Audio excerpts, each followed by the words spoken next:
Buenas noches con todos y con todas. Agradezco a ICJ por la invitación el día de hoy a conversar un tema muy vinculado a los derechos de los niños, niñas y adolescentes en relación a los procesos judiciales y administrativos en los que a ellos a veces se ven involucrados. El día de hoy vamos a conocer un poquito primero el tema de los derechos del niño, la concepción, cómo ha ido evolucionando el concepto de niño de pasar de menor a niño, niña y adolescente, para después aterrizar cómo estos procesos se involucran, cómo estos derechos, perdón, tienen mucha vinculación y además deben tener un rol preponderante los derechos del niño en todos los procesos que a ellos les involucran. Ok, entonces voy a empezar primero definiendo qué se entiende por ser niño o ser niña. ¿Ok?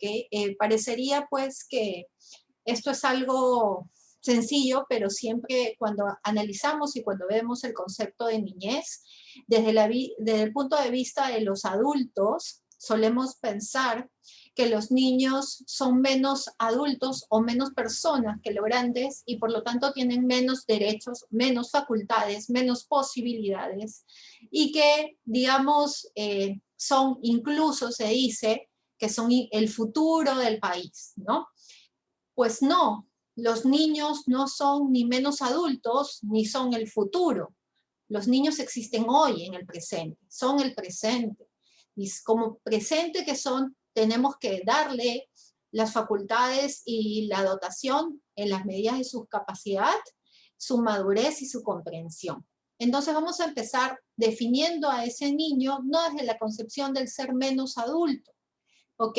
Y no en función del adulto, en función como una vida, como un ser humano, ¿ok? Como formas de ser persona y que tiene igual valor que cualquier otra etapa de la vida, ¿ok? Entonces, la infancia es concebida como una época de desarrollo efectivo y progresivo de la autonomía personal, social y jurídica. Los niños son protagonistas de su vida, son sujetos activos, actores de sus vidas. Pero además sin dejarlos en un estado de desprotección, ya que su autonomía irá variando de acuerdo a la etapa evolutiva en la que se encuentra. Dentro del concepto de evolución de niñez, porque si recordamos hace algunos años, se hablaba de menores, y justamente eso de menos adulto involucra abandonar el término menor, porque involucra una inferioridad en comparación con los adultos, ¿no? Alguien que está por debajo tuyo. Y así fue concebido en realidad en los hogares, fue concebido en la sociedad y fue concebido dentro de las normas jurídicas donde en un inicio ni siquiera existía normas en las cuales los protegieran adecuadamente. ¿Ok? Entonces hemos partido y hemos evolucionado a nivel histórico también en el concepto de niñez y cómo poco a poco ha ido ganando protagonismo e importancia la consideración primordial del niño y el que sean partícipes de las decisiones en las cuales los involucran. En un primer escenario, ¿no? Si nos remontamos hace muchos años, a comienzo del siglo, el siglo pasado, los niños eran objeto de propiedad de sus padres. ¿Ok? Cuando no tenían padres, eran objeto de propiedad del Estado. ¿Y qué significaba el que sean objeto? Que simplemente lo que ellos pensaban, lo que ellos creían, no importaba. Porque eran menos adultos, ¿no? Eran menos que uno. ¿Y para qué escuchar a un niño si los niños no saben? ¿Ok? ¿Para qué tomarlos en cuenta? Finalmente yo adulto soy el más capaz, ¿no? Soy el más listo, el más preparado y el que sé qué es lo que le conviene a este niño. ¿Ok? Entonces, los niños pasaron de ser objetos de propiedad de sus padres, objetos en los cuales lo que pensaban no importaba. ¿Ok? Pasaron de una etapa de objeto, igual incluso carente de derechos que los protegieran, a empezar una regulación en cuanto a los niños, ¿no? Y nos empezamos ya a buscar proteger a estos niños.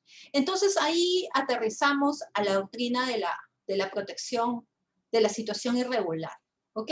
¿Y qué nos dice esta doctrina de la situación irregular? Que ya nos empezamos a preocupar un poco por los niños, pero no por los niños que están dentro de sus hogares. porque para esos niños existe la potestad paternal, ¿no? La patria potestad, la potestad que tiene el padre de, digamos, conducir a los hijos dentro de su hogar. Y el Estado no intervenía en ellos porque finalmente había un padre dentro del hogar que se ocupaba de esas labores. Entonces empezó una preocupación mayormente dirigida a los niños que estaban en situación de abandono, de mendicidad, de conflicto con la ley penal, y empezó a regularse ese ámbito de los niños, ¿ok? Y era la doctrina de la situación irregular. Posteriormente, pues aterrizamos a la doctrina de la protección integral, que nos dice que los niños son sujetos de derechos, ¿no? Y esa implicancia es que conlleva una serie de derechos y consideraciones importantes en ese reconocimiento de niños sujetos de derechos. ¿Por qué? Porque se convierten en protagonistas de sus vidas. Porque si bien es necesario que los protejamos, también es necesario que participen. Entonces, evolucionamos, ¿no? Evolucionamos del concepto en el cual era un objeto a ser sujeto, y a ser sujeto que tiene que ser protegido, pero también tenemos que promover la participación de ellos, ¿ok? Y así empezamos, pues, en este recorrido histórico de la normativa de derechos del niño, desde la Declaración de Ginebra, ¿okay?, sobre los derechos del niño, en 1924, la Declaración de los Derechos del Niño en 1959, aterrizamos a la Convención sobre los Derechos del Niño, que digamos es el instrumento más importante a nivel internacional sobre la regulación de temas de niñez, y luego, digamos, las opiniones consultivas, ¿no? Y además de más documentos que se han emitido a nivel internacional, organismos internacionales, para proteger a los niños en distintos escenarios en los cuales ellos se desenvuelven. Entonces, esta convención y esta evolución, pues, que les contaba de la doctrina de la protección irregular y de la protección integral, ¿no? Es una evolución que se va dando a lo largo de muchos años, ¿no? Pasamos en nuestro país, por ejemplo, del Código de Menor a Código del Niño, ¿no? Los códigos del niño y adolescente. Y, digamos, se materializa en nuestro país en esta normativa, ¿no? La Convención sobre los Derechos del Niño se materializa del cambio de denominación de Código del Menor a Código de Niños y Adolescentes. Niños y adolescentes sujeto de derecho, y además niños que son actores sociales en los mundos sociales en los cuales ellos participan, ¿ok?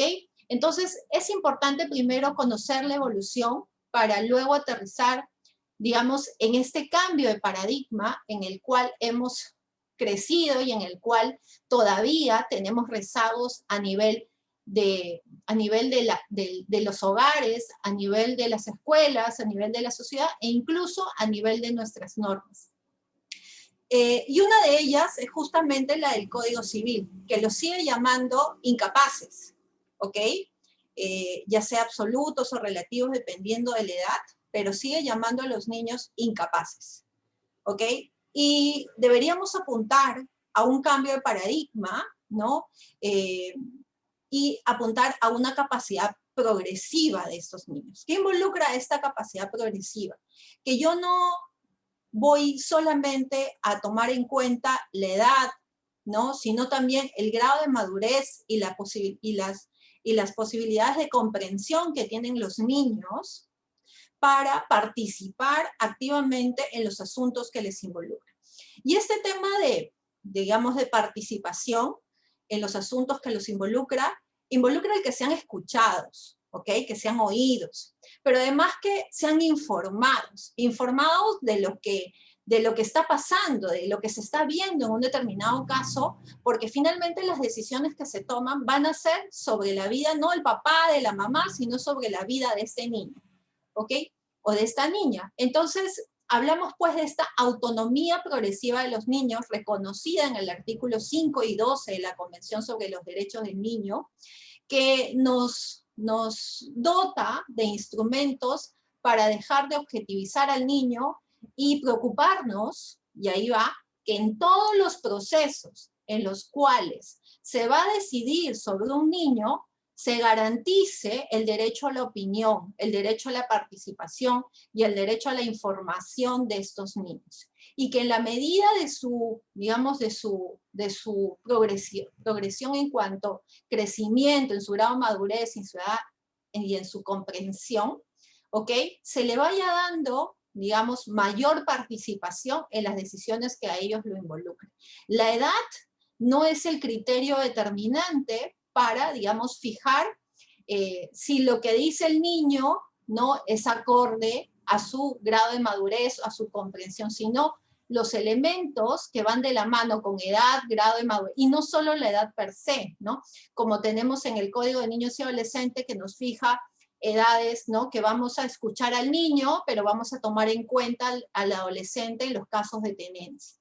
Esa no es la idea, ¿no? La idea es que al niño siempre sea escuchado, que el niño sea tomado en cuenta en todos los casos, ¿ok?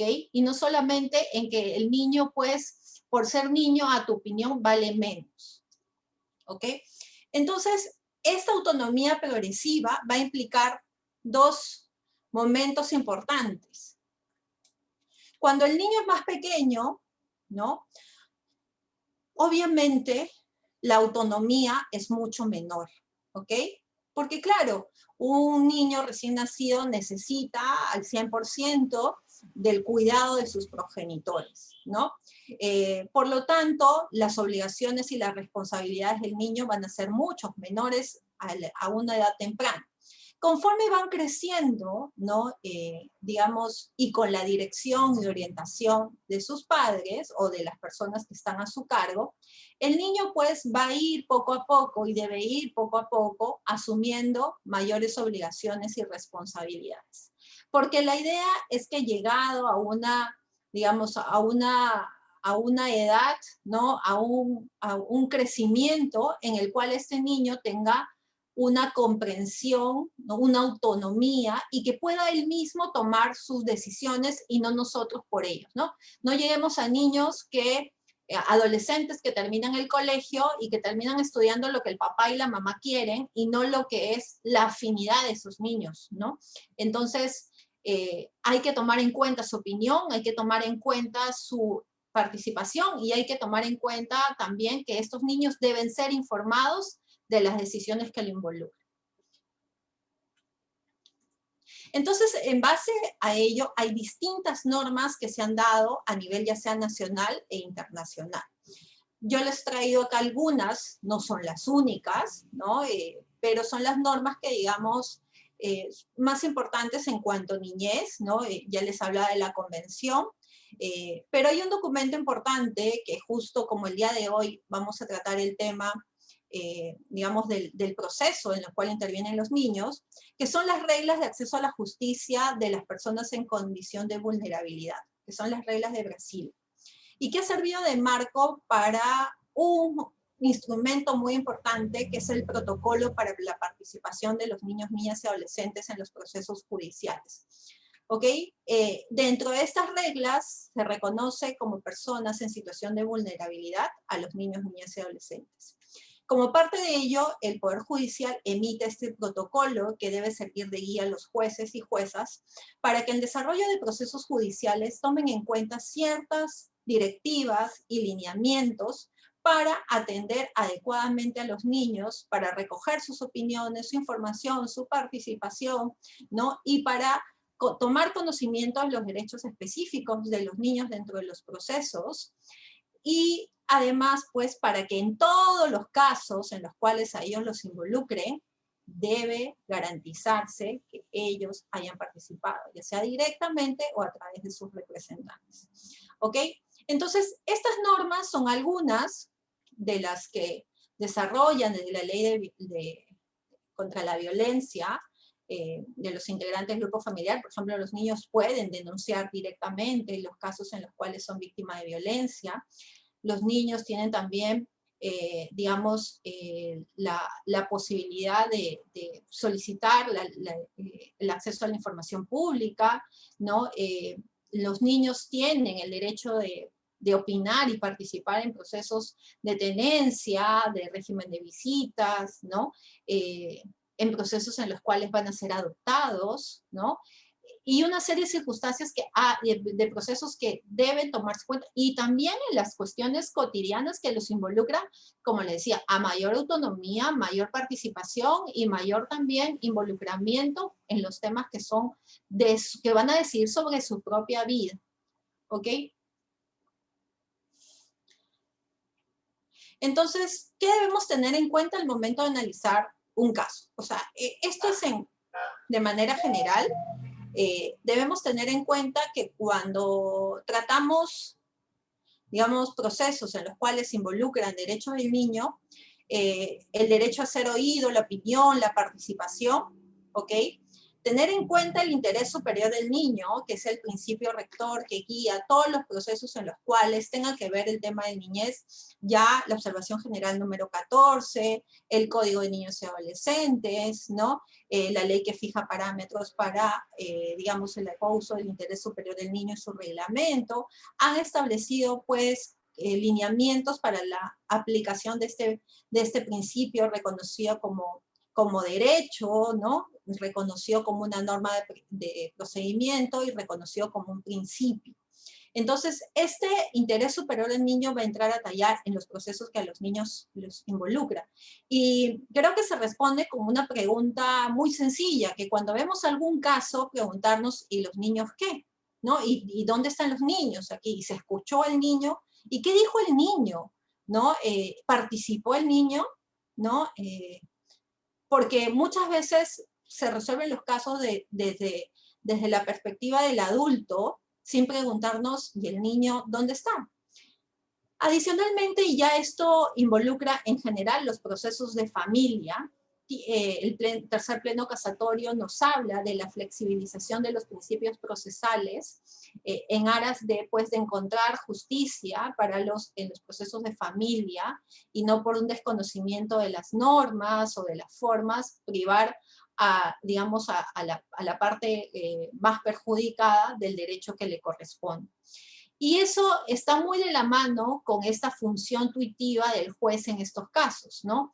El juez, digamos, además que existen procesos en los cuales se involucran derechos del niño, en donde las madres, digo madres porque son las que mayormente ven en los casos de alimentos o de filiación de hijos extramatrimoniales, por ejemplo, donde muchas veces, como estos procesos están exonerados de que sean firmados por un abogado, hay formatos en los cuales ellas puedan acceder y llenar para que puedan solas iniciar sus demandas. Muchas veces hay un desconocimiento del proceso, ¿no? Y se debe ver con mucho más ahínco esta función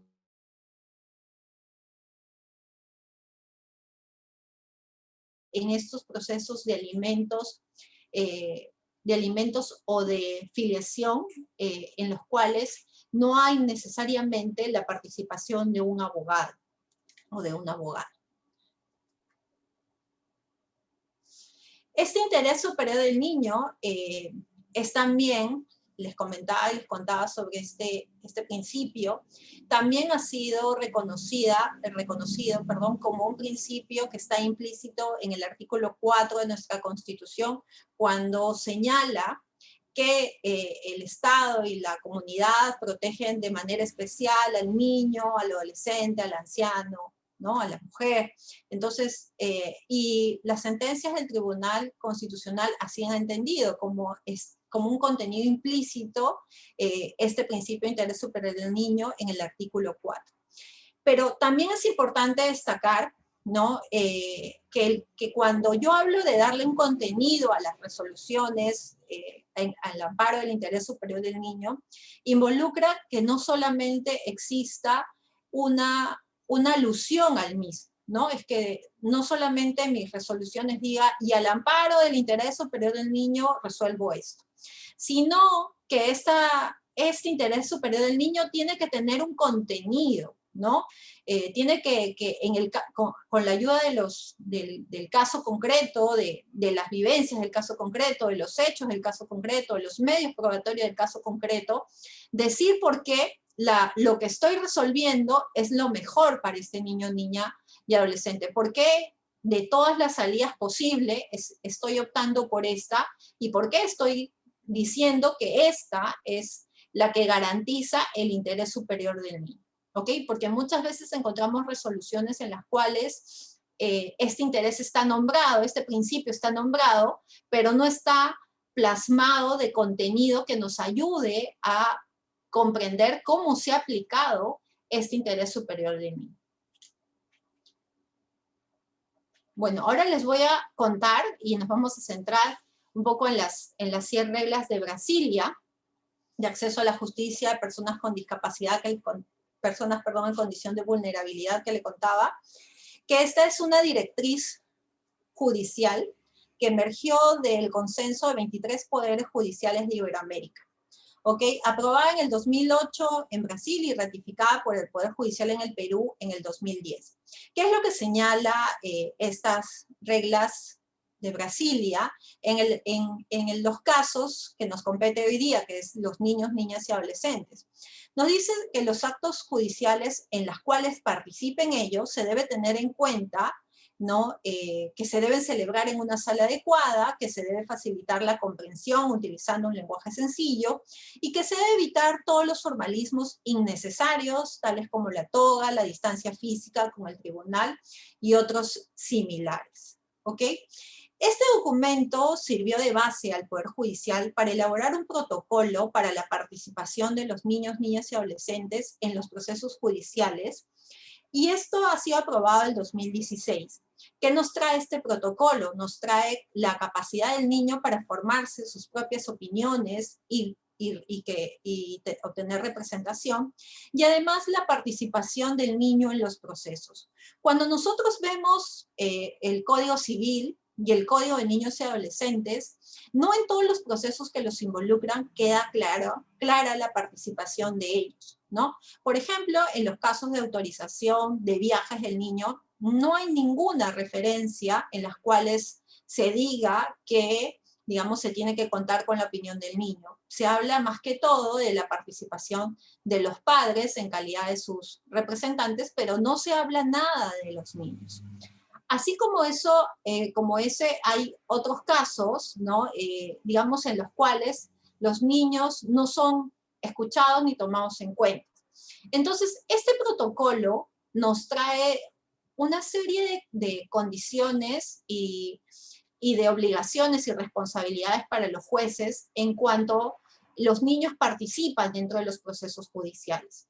Entonces nos dice, por ejemplo, que el juez tiene la obligación de evaluar la capacidad del niño a formarse una opinión autónoma, ¿ok? Y además esto va de la mano de lo siguiente, que es decir, el juez no puede partir de la premisa de que un niño es incapaz de expresar sus propias opiniones. ¿Se acuerdan cuando yo les decía que nuestro Código Civil dice, y parte de la premisa, parte de la premisa, que todos los niños son incapaces? Esa es la premisa que tiene nuestro Código Civil. Nuestro protocolo cambia esa visión, a pesar de que hay toda una consideración de niño como sujeto de derechos, digamos, para todos los efectos son incapaces. A ver, díganle a un adolescente de 14 y 15 años, ¿qué opinan de que los nombren incapaces, ¿no? O un niño de 10, 9, 8, pregúntenle si les gustaría que les denominen incapaces, ¿no? Pero así no está en nuestro código, porque nuestro código está pensado en una visión adultocéntrica, ¿no? En una visión en las cuales el niño es incapaz, pues porque no es tan capaz como yo, que soy adulto, que soy grande, que soy maduro, ¿no? El niño es incapaz. Incapaz significa incapaz de participar, informarse, educarse y opinar en las decisiones que ellos los involucran. El protocolo nos rompe esos paradigmas, ¿no? Esa visión, Y un poco también da contenido a varios procedimientos que están dados dentro de nuestro Código de Niños y Adolescentes y nuestro Código Civil, en las cuales no se visibiliza de manera clara la participación de los niños en todos los procesos que ellos los involucran. Queda claro, por ejemplo, en el tema de tenencia, que incluso dice este artículo que les comentaba de que el juez escuchará al niño y tomará en cuenta la opinión del adolescente, ¿no? Ahí está expresamente señalado, con discusiones, digamos, a mi parecer, en cuanto a solo fijarnos en la edad y no otros ciertos lineamientos para ver cuál opinión es más importante que otra. En realidad, como bien señala aquí, el juez no puede partir de la premisa que un niño es incapaz de expresar sus propias opiniones, ¿no?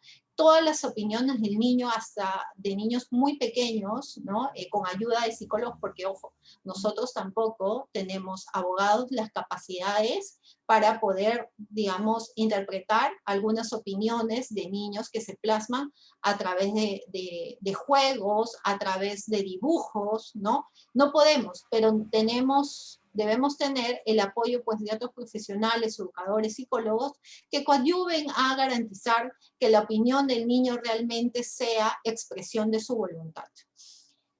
Otra de las cosas que nos dice es que el ambiente en el cual será escuchado el niño debe ser distinto al despacho judicial amigable, adecuado para su edad y condiciones personales.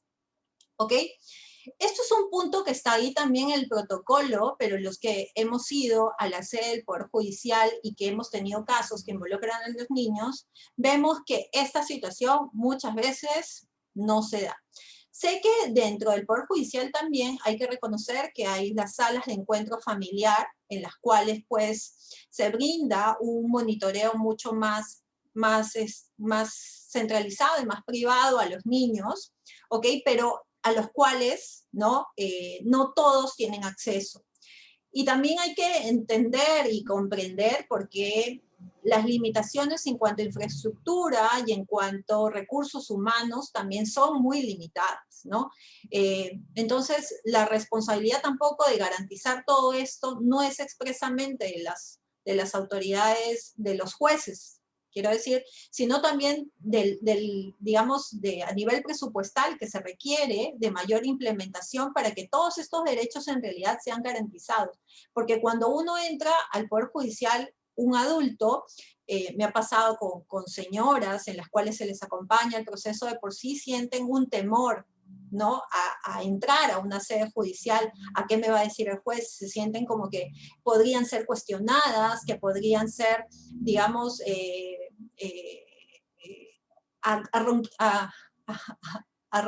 ¿cómo se llama? Podrían ser, digamos, ellas objeto en las cuales la otra parte podría tratarlas mal, ¿no? Objeto de presiones, sienten un cierto temor. ¿Se imaginan un niño?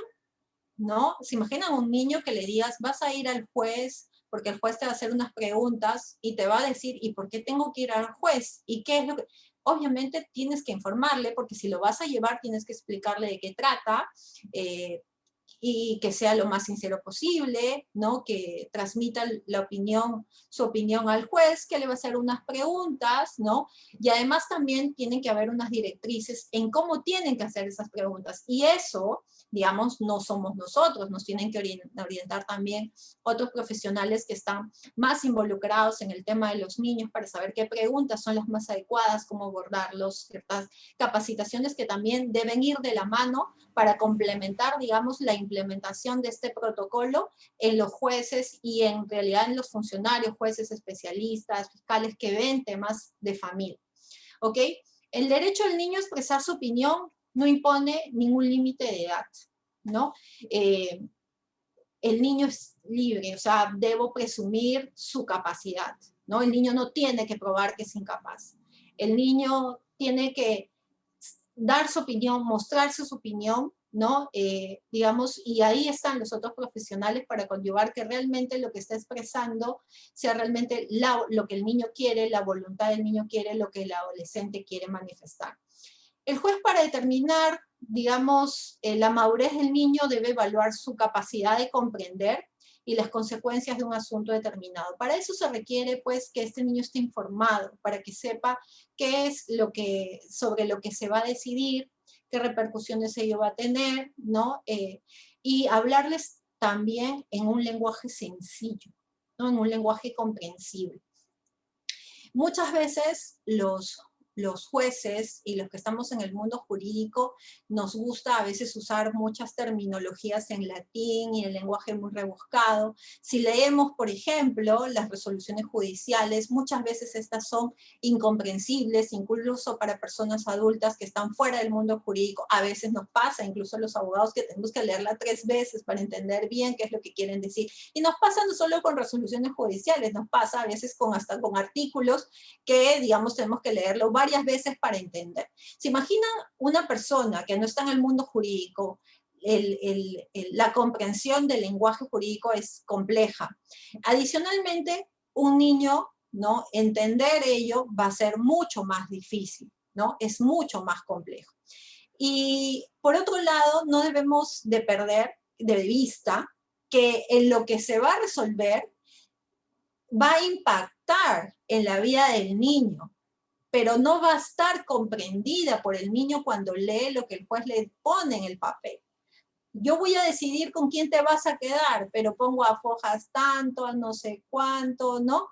El arcuo, ¿no? Resuelvo lo siguiente, ¿no? Y la resolución va a tener un impacto en ese niño, ¿no? Y que no entiende lo que dice esa resolución, a veces no entiende lo que el juez le ha preguntado, ¿no? Entonces, ese protocolo, digamos, recoge varias consideraciones importantes, pero también somos conscientes de que hay limitaciones presupuestales, limitaciones de cantidad de funcionarios, ¿no? Limitaciones de equipo multidisciplinario suficiente para, digamos, efectivizar este protocolo en la realidad y también del espacio, de la infraestructura que amerita este tipo de casos, ¿no? Vamos a aterrizar en algunos procesos sobre derechos del niño y cómo, pues, a nivel de estos casos, digamos, muchas veces su opinión, lo que ellos piensan, no son tomados en cuenta cuando se debería. Dentro del Código de Niños y Adolescentes, por ejemplo, tenemos los procesos de alimentos, de régimen de visitas, de tenencia, autorización de viaje, de tutela. ¿Ok? El protocolo de atención digamos, a los niños que están involucrados en procesos judiciales, si bien, si revisan ustedes el código, se van a dar cuenta, en Código de Niños y Adolescentes, que no en todos estos procesos se habla expresamente que los niños tienen que opinar.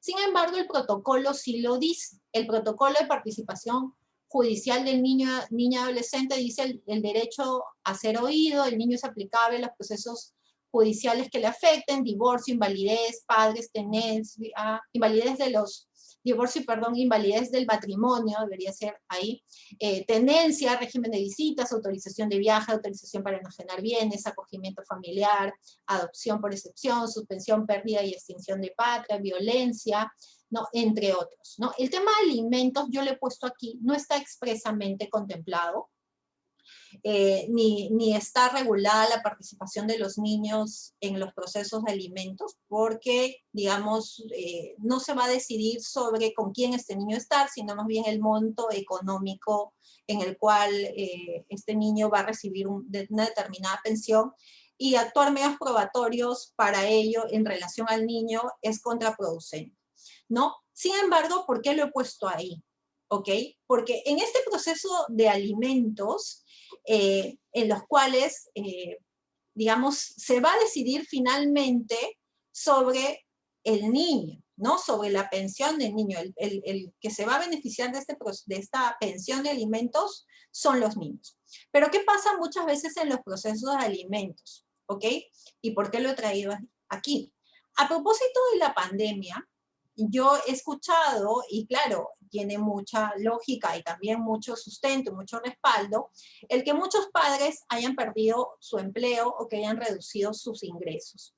Y eso ha conllevado que muchas veces ellos no hayan cumplido con darle una pensión de alimentos a sus hijos, ¿no? Pero claro, y la gente dice, pero claro, pobrecito, ¿cómo este señor va a dar una pensión de alimentos si perdió el trabajo? ¿Qué madre tan desnaturalizada le exige si no sabe que este señor, digamos, le han reducido el sueldo, lo han botado al trabajo, ¿no? ¿De qué va a vivir pobre hombre? Y la mala mujer encima le exige que pague la pensión, ¿no? Y por eso lo he traído hoy en día, el tema alimentos. Yo digo, ¿y el niño qué come? O sea, voy a mandar al niño a trabajar, ¿no? El papá perdió el empleo y yo voy a decirle al niño, tu papá perdió el empleo, hijito, hoy no comes, ¿no? Hoy no hay medicinas para ti, ¿no? Entonces, tenemos lamentablemente los padres que al ser responsables de nuestros hijos, tratar de velar porque a nuestros niños no les falte lo esencial, pero no podemos escudarnos en que perdí el trabajo para no dar ni un sol, ¿ok?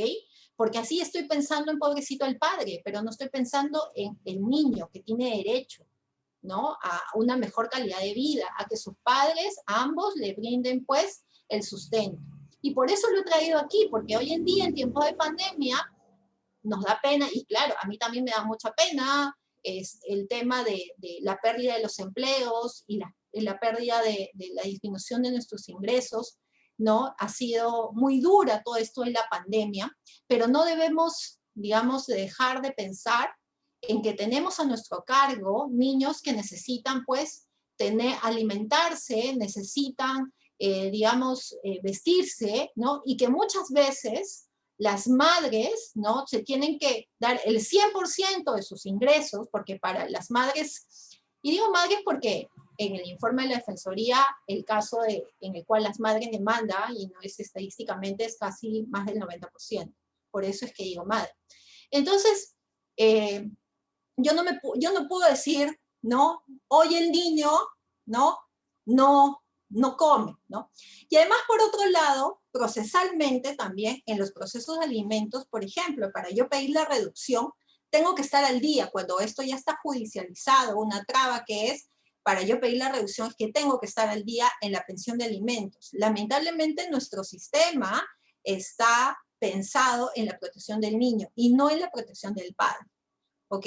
Entonces, digamos, hay que pensar en las decisiones que los involucren, no en pobrecito el padre, que sí, obviamente, pero eso no implica que yo no vea la forma de seguir velando y seguir cumpliendo digamos, con mis hijos, ¿ok?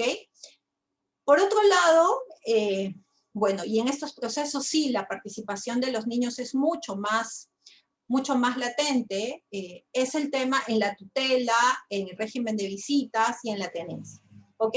Que está claramente establecida esta participación. En los casos de autorizaciones de viajes, si ustedes lo ven, estos pueden ser notarial o pueden ser a nivel judicial cuando no hay acuerdo entre los padres, pero en muchos casos la opinión del niño no interesa. Sin embargo, el protocolo lo coloca. El protocolo sí coloca que en estos casos, por ejemplo, hay que preguntarle también al niño, ¿ok? Incluso en la autorización para enajenar bienes, ¿no? Entonces son situaciones en las cuales efectivamente tenemos que tomarnos el tiempo y preguntarnos qué piensa el niño, qué cree el niño, qué le parece lo que está pasando hoy en día. Otro de los, y ya otro de las, digamos, de los procedimientos que he traído el día de hoy también es a nivel de sede administrativa, ¿ok? Y esto es al amparo del decreto legislativo 1297, que está pensado, es el decreto legislativo para la protección de niñas, niños y adolescentes sin cuidados parentales o en riesgo de perderlos. ¿Qué es esta norma? Esta norma reemplaza a la parte del Código de Niños y Adolescentes que regulaba todo el tema de niños en estado de abandono, ¿no? Y se crea una norma específica que es este decreto legislativo que evalúa dos situaciones. Niños que están en situación de riesgo y niños que están en una situación de desprotección familiar. ¿Cómo calzo en uno y otro? Va a depender de la gravedad de los casos ¿no? Que se evalúa en una ficha de valoración y que determina, pues, en cuál situación calza este niño. Dependiendo de ello, ¿no? Digamos, se establecen una serie de medidas y una serie de consideraciones. Pero cuando, ¿por qué lo he traído este proceso? Porque este proceso inicia en el Ministerio de la Mujer y Poblaciones Vulnerables, ¿no? Y este proceso, digamos, se centraliza en la UPER, que es una dependencia del Ministerio de la Mujer, que es la Unidad de Protección Especial, y empieza a averiguar la situación del niño. Pero lo importante de esta ley, a diferencia de la anterior, ¿no? Que la participación del niño a lo largo del proceso está garantizada, ¿ok? Yo les traigo acá algunos artículos: el interés superior del niño, el artículo 5 establece opinar, ser escuchado y que dicha opinión sea tomada en cuenta, ¿no? En todos los procesos, y no solamente en todo el proceso, sino en las distintas etapas que este proceso involucra, porque este es un proceso que puede empezar en sede administrativa y acabar en sede administrativa, pero puede empezar en sede administrativa y terminar, ¿no? En sede judicial con una pérdida de la patria potestad, ¿no? Y que este niño pues pase al Estado e incluso a una adopción. Entonces, digamos, ¿qué es lo importante de esta norma? Que en las diversas etapas se reconoce la presencia del niño y además una participación activa también de los integrantes de la familia, ¿ok? Porque lo que se va a buscar, y eso también es lo distinto a la norma anterior, que cuando estábamos hablando de niños en estado de abandono, lo que buscaba era el internamiento de estos niños, ¿no? Niños con problemas, lo interno, ¿no? Lo que cambia la visión con el decreto legislativo 1297, y lo que se busca es garantizar, y justo este es uno de los derechos que les pongo aquí, el derecho del niño a vivir en familia, ¿ok? ¿Y cómo garantizo este derecho junto con los demás que están aquí, ¿no? Interés superior, autonomía progresiva, la opinión, el ser oído. ¿Qué es lo que quiero decir? Que el despojar a un niño de su entorno familiar va a ser la última medida que yo tome. O sea, que el Estado asuma la tutela de este niño debe ser la última medida, ¿ok? Y la internalización, la última medida final incluso. O sea, que este niño pase a un albergue, ¿no? Que este niño sea institucionalizado debe ser la última medida. ¿Qué debo buscar como ministerio, como Estado, en esta SUPES? ¿Qué es lo que busca? Buscan trabajar con las familias para reinsertar ese niño a su hogar. Y pues, dependiendo del nivel de riesgo de este niño, ¿no? Si está, digamos, en situación de riesgo o ya en desprotección familiar, lo que va a buscar, ¿no? Es que, digamos, trabajar con la familia y que este niño esté con su familia, ¿ok? Eso es lo que va a buscar, que esté con su familia y se le dé terapia psicológica, monitoreo, ayuda para las pautas de crianza. Cuando esto no es posible, pasan a un nivel 2. Y el nivel 2 es que este niño, digamos, o adolescente, cuando no puede estar con los padres, buscar a alguien más de la familia, el entorno familiar, el entorno cercano, para que este niño, digamos, sea acogido, ¿no? Se le llama acogimiento familiar, y que sea acogido por su familia extensa. Entonces, esa es una segunda etapa.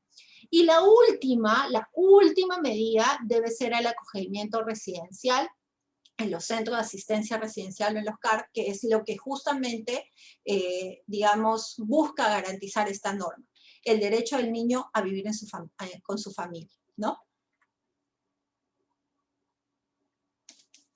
Entonces, justamente les quería traer a propósito de estos dos, tanto a nivel judicial como a nivel administrativo, que la normativa se ha preocupado muchísimo en garantizar la opinión del niño y además de involucrarlos en las distintas etapas que que puede durar un proceso. No obstante, todavía hay mucha normativa en nuestro código y tanto en niños y adolescentes Código Civil que no se ha dado como quisiéramos. El protocolo ha tenido que suplir algunas cosas. Hay deficiencias en cuanto facilidades para cumplir, digamos, con el protocolo al 100%, que escapan también de la responsabilidad de muchos jueces y magistrados, porque pues no se cuenta con el personal ni con la dotación de espacio como quisiéramos. Sin embargo, pues es importante que en la medida de lo posible esté garantizada la participación, la información y el derecho de la opinión de los niños. ¿Ok? Además es importante, ya como reflexión final, el tema de darle contenido al interés superior del niño en las resoluciones, en los casos que ellos se involucran, no solamente nombrarlos, sino darles contenido.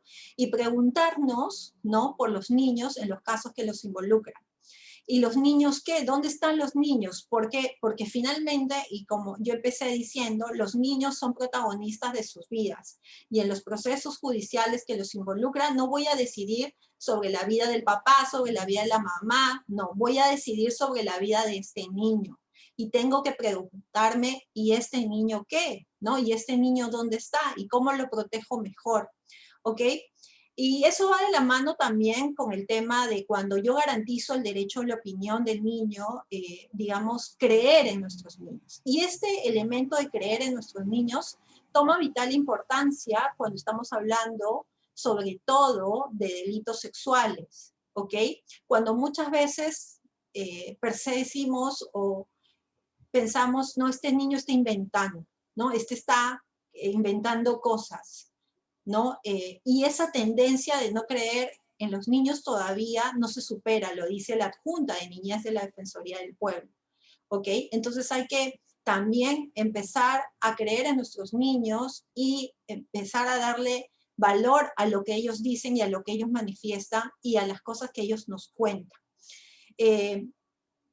Finalmente también quiero señalar que los procesos, digamos, de familia muchas veces son muy engorrosos, muy, digamos, con mucha dilatación, con mucha burocracia, porque también sé y somos conscientes que hay distintos medios probatorios que hay que incorporar, ¿no? Desde la opinión, el informe del equipo multidisciplinario, en lo referente al informe psicológico, al asistente social, y la realización de estos medios probatorios pueden demorar muchísimo hasta una resolución final, ¿no? Y la sola dilatación del proceso ya es un resquebrajamiento aún mayor de las relaciones de tensión entre las personas que se están disputando, por ejemplo, la tenencia a un niño o dentro de un proceso de divorcio, por ejemplo.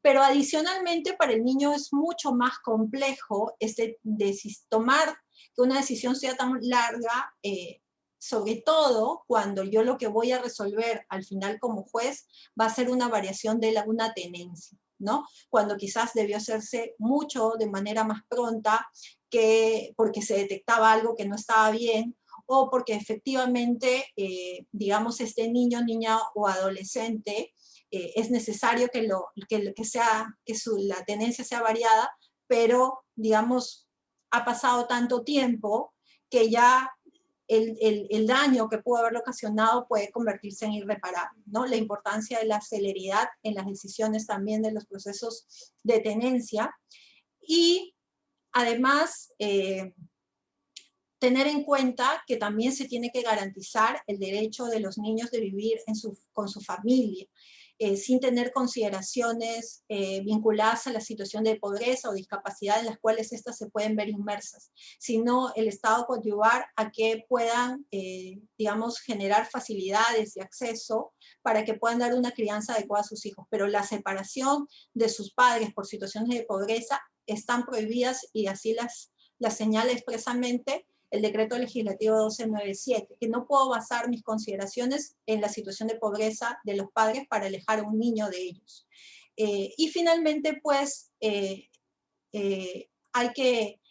que utilizar la internalización del Estado, el internamiento de los niños en las cárceles, en los centros de asistencia residencial como última medida y además para una forma de proteger el derecho a la vida, al derecho que tienen los niños de vivir con su familia, ¿ok? Entonces, estas son, digamos, creo que ya estamos casi llegando al límite del tiempo, y bueno, esto es lo que quería compartir con ustedes a manera de reflexión y a manera también de contarles un poco lo que a nivel de Poder Judicial y a nivel administrativo han habido avances, ¿no?, en reconocimiento del niño como sujeto de derechos, pero también todavía queda mucho por hacer, no solo a nivel normativo, sino también en políticas públicas que involucren la mejora del sistema de justicia. Muchísimas gracias a todos y todas. Muchas gracias, doctora. Tenemos algunas consultas en el chat. Sí, claro. A ver, las voy a leer. Ay, se me...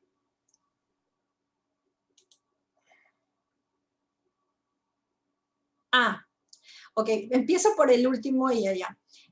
Sí, me refería a los procesos que se inician en la UPE, que es la Unidad de Protección Especial, que están a cargo del Ministerio de la Mujer y Poblaciones Vulnerables, que ve los niños que pueden estar en situaciones, por ejemplo, de violencia, mendicidad, ¿no?, etcétera, o niños en abandono, que han sido abandonados por sus padres, y que inicia un proceso administrativo a nivel de MIMP, ¿no?, con las UPEs para establecer si este niño calza en una situación de riesgo, en una situación de desprotección familiar.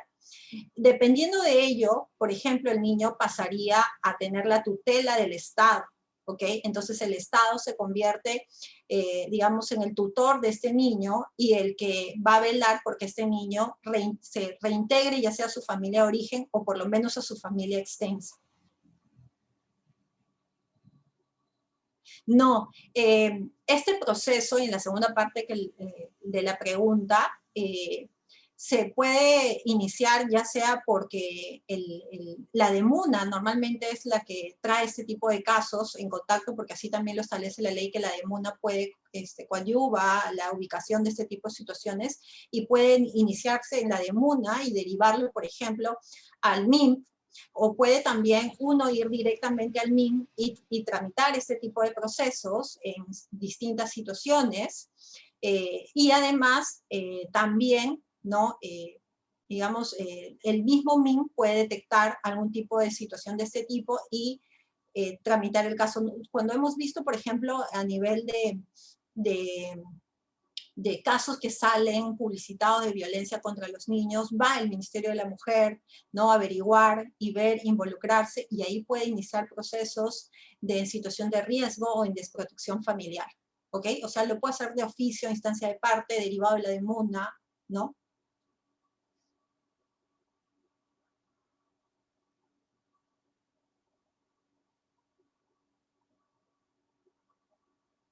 Ok, la segunda parte está con, digamos, vinculado al tema de los alimentos, ¿ok? A ver, si un niño cuando ya deja de ser niño y se convierte en adulto, el proceso ya tiene que, digamos, correr, digamos, sobre él, ¿no? O sea, él es el responsable en el proceso de alimentos. Una vez que cumple la mayoría de edad, él es el que debería, lo que normalmente se hace es que el niño, el adulto ya, ¿no?, que acaba de cumplir, se presenta al proceso y ratifica todos los actos que ha hecho su madre en su nombre, ¿no? Lo anterior a que cumpla 18 años es, digamos, ha tenido facultad la madre de pedir devengados, etc. Lo que cuando él cumple 18 años en adelante, digamos, es ya él mismo el que tiene que iniciar, el que pierde devengados, y si no lo quiere hacer, digamos, ya la madre perdió, porque hasta los 18 años, digamos, ella tenía la facultad de representarlo, pero después ya no, ¿ok?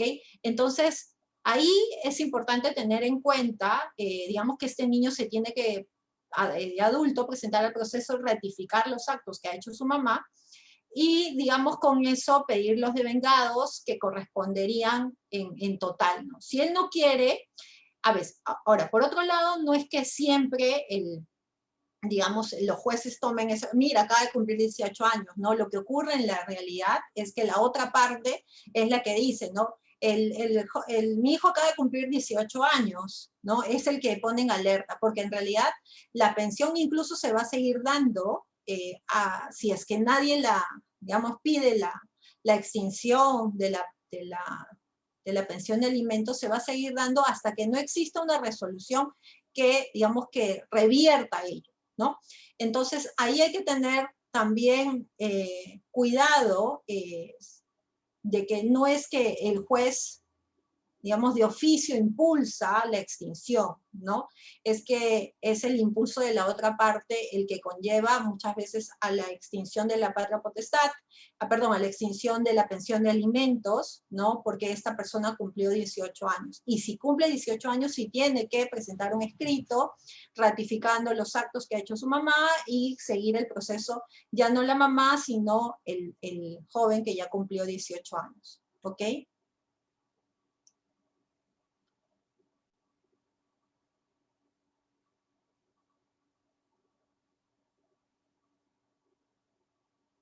A ver, en el caso que preguntas de que un niño puede cambiar de residencia a otro país y va acompañado de para que un niño pueda salir del país, digamos, sin la autorización de los dos padres, digamos, cuando están los dos padres, van ante una notaría y piden la autorización notarial y ambos están de acuerdo. Pero cuando no están de acuerdo, tiene que hacerse una autorización judicial. ¿Ok? Entonces tiene que pedir la mamá o el papá que tenga al niño que quiera sacarlo una autorización judicial para sacar al niño del país. Ahora, si el padre no cumple con los alimentos, ¿no? Lo más probable es que ese incumplimiento de los alimentos coadyuve para que, digamos, se le permita a este niño salir con su mamá del país, ¿no? Y habría que preguntarle también y tener en cuenta, como veíamos el protocolo que lo dice, también la opinión del niño en este caso, ¿no? Si realmente él también quiere irse, ¿no? Del país. Pero lo que hay que hacer en esos casos es judicializarlo, ¿ok?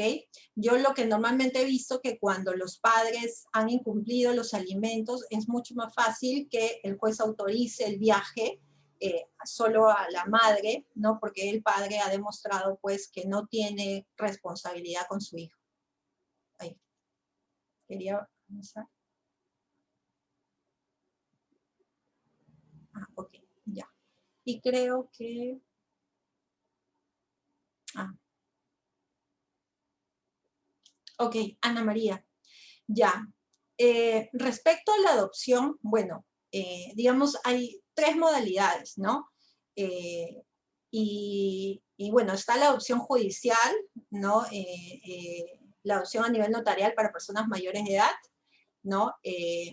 La adopción que se hace justamente por niños que calzan en esta que son, pues que se extingue la patria potestad y son niños pues que están institucionalizados y que pueden ser adoptados en vía administrativa.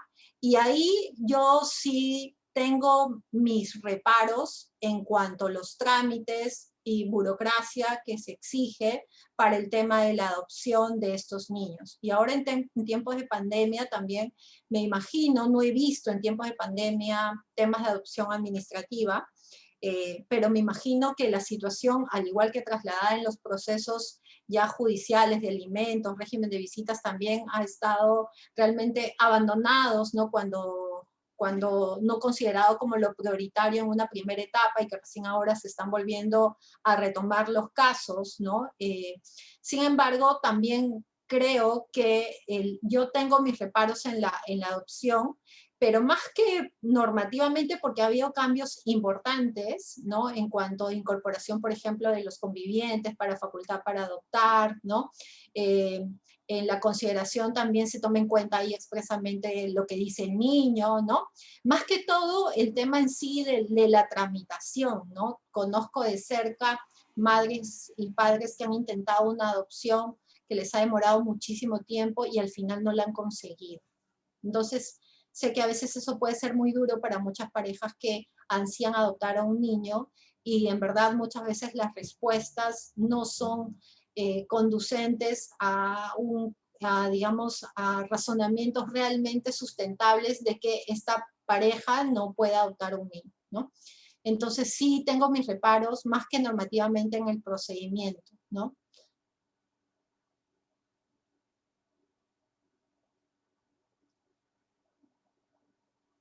Ah, ok, sí, pero lo que pasa es que, Alexis, el procedimiento contemplado para sacar a tu niño es autorización judicial de viaje. Ahí tú tienes que sustentar que efectivamente lo estás sacando para cambiarle de residencia, ¿no? Y porque la mamá tiene una oportunidad laboral, pero el proceso que tú tienes que hacer, o sea, ya sea para sacarlo del país, porque, digamos, es un viaje de placer, ¿no? De vacaciones, o sea, un viaje para cambiarlo de residencia, tienes que hacer este mismo proceso, el proceso en el cual tienes que pedir al juez autorización judicial para sacarlo. Y ahí te van a dar, pues, como cuando haces en la vía notarial tal fecha y tiene que retomar. Y tú tienes que explicar que efectivamente se está yendo porque tengo una mejor oportunidad y me estoy llevando eso a mi hijo, esta persona es irresponsable, y entonces el juez te va a autorizar judicialmente a sacar a tu hijo o no, pero tienes que crear, digamos, suficiente convicción. Si es una persona que no cumplió con los alimentos, lo más probable es que el juez pueda autorizar, y también en ese caso, porque es aún más un cambio de residencia, tienes que preguntarle al niño si realmente quiere irse o no quiere irse. Su opinión es importante porque le vas a cambiar también toda una forma de vida, ¿no?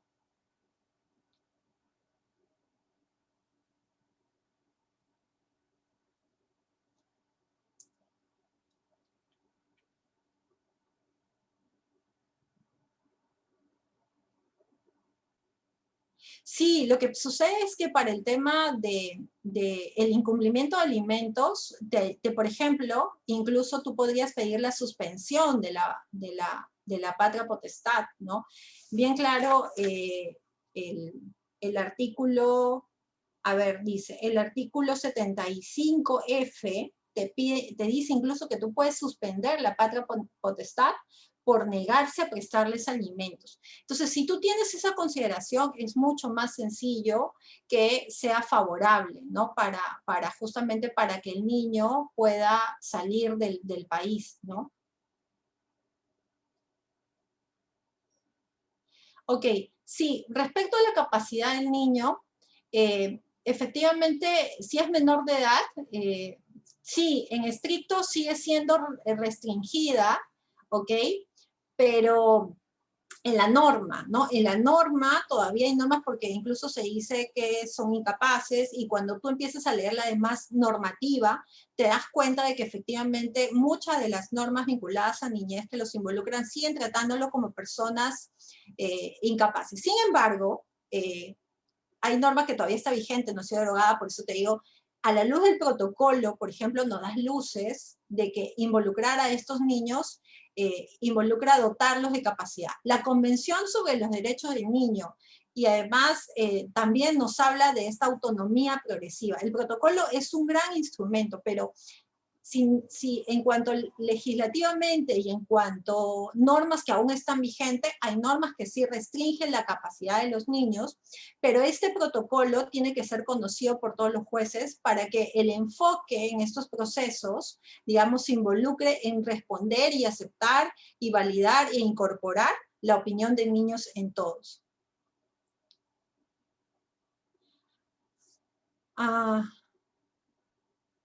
Ok, Alda, lo que pasa es que en ese proceso, si el padre ya se pone al día y ya presenta y dice que está al día, eso lo va a tener que finalmente decidir el juez, ¿no? El juez tiene que evaluar qué va a ser lo mejor para este niño, si quedarse en su país o salir del país, ¿no? Y también tiene que tomar en cuenta el interés superior del niño, ¿ok?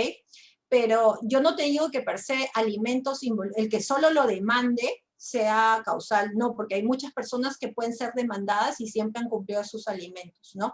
Estamos hablando de personas que no cumplen con los alimentos y que incluso pueden verse inmersas en procesos incluso de delito de omisión de asistencia familiar, ¿no? O no han cumplido los devengados, están en el REDAM, ¿no? Pero la sola demanda per se de alimentos no implica incumplimiento, ¿no?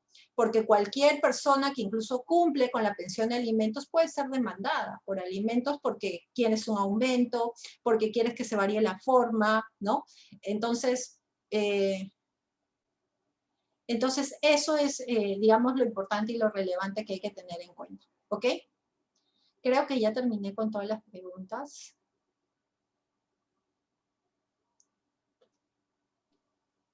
Sí, doctora, hay una sección que dice preguntas y respuestas. Hay dos preguntitas, no sé si la logró ver. No. ¿Dónde está? ¿No está en el chat? No, es otra sección que han puesto. Sí, que si desea le puedo leer. ¿Para que ¿Sí? Sí, porque ya la vi, ya lo vi. Ya, ok. Sí. Ya lo vi.